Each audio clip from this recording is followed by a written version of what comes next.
ବର୍ତ୍ତମାନ ଓଡ଼ିଶା ପୁଲିସର ନୂଆ ନୋଟିସଟେ ହେଇଛେ ସର୍ଟ ନୋଟିସଟା ସେଟା କାଣା ଏଇ ଭିଡ଼ିଓ ମାଧ୍ୟମରେ ଜାଣମା। ସେଥିର୍ଲାଗି ଆମ ଚ୍ୟାନେଲକେ ନୂଆ ଦେଖୁଛନ୍ ବୋଲେ ସବସ୍କ୍ରାଇବ କରୁନ୍, ଭିଡ଼ିଓକେ ଲାଇକ୍ ସେୟାର କରବାଟା ନ ଭୁଲବେ।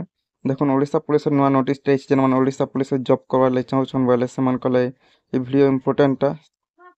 ନୋଟିସରେ କାଣା ଲେଖା ହେଇଛେ ସେଟା ଏଇ ଭିଡ଼ିଓ ମାଧ୍ୟମରେ ଜାଣମା, ସେଥିର୍ଲାଗି ଆମ ଚ୍ୟାନେଲକେ ସବସ୍କ୍ରାଇବ କରୁନ୍। ଓଡ଼ିଶା ତରଫରୁ ଗୋଟେ ଓଡ଼ିଶା ପୁଲିସ ଆଡ଼ୁ ଗୋଟେ ଆଡ଼ଭର୍ଟାଇଜମେଣ୍ଟ ହେଇଛେ, ଯେନ୍ଟା କିନେ ଦେଖିପାରୁଥିବ। ଡେଟ୍ ପବ୍ଲିଶ ହେଇଛେ 17/1/2025 ନୋଟିସଟା ହେଇଛେ ଓଡ଼ିଶା ପୁଲିସ ଆଡ଼ୁ। ଇନେ ସବଜେକ୍ଟରେ ଲେଖା ହେଇଛେ ଦେଖିପାରୁଥିବ, details advertisement for the post SI police, ଯେନ୍ଟାକି ଓଡ଼ିଶା ପୁଲିସର ଏସ୍ଆଇ ପୋଷ୍ଟଟା ବାହାରୁଛେ, ଯେନ୍ଟା ରହୁଛେ 933ଟା ପୋଷ୍ଟ। ଆଉ ସେଟା କେବେଠାରୁ ଅନଲାଇନ୍ ହେବା ସେଟା ଭିଡ଼ିଓ ମାଧ୍ୟମରେ ଜାଣମା।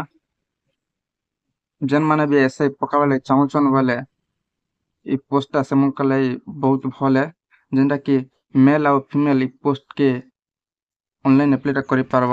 इने देखिपारथिव ऑनलाइन रजिस्ट्रेशन फॉर सबमिट, जेनटा कि मोर एप्लिकेशन ऑनलाइन रखाबा, जेनटा कि www.odishapolice.gov.in साइट रे ऑनलाइन अप्लाई ही पारबा।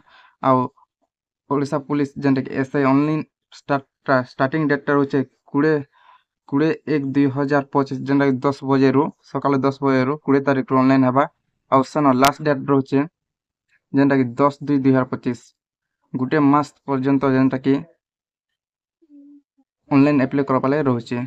जेन माने भी ई ओडिशा पुलिस रो एसआई जॉब करबा लागि चाहुचन, पकाबा लागि चाहुचन बोले से माने 20 तारीख रु ऑनलाइन अप्लाई करि पारबो। बहुत बड़ पोस्टटा जेनटा कि ओडिशा पुलिस एसआई रोचे। आउ इने मेल आउ फीमेल माने भी ऑनलाइन अप्लाई करि पारबो।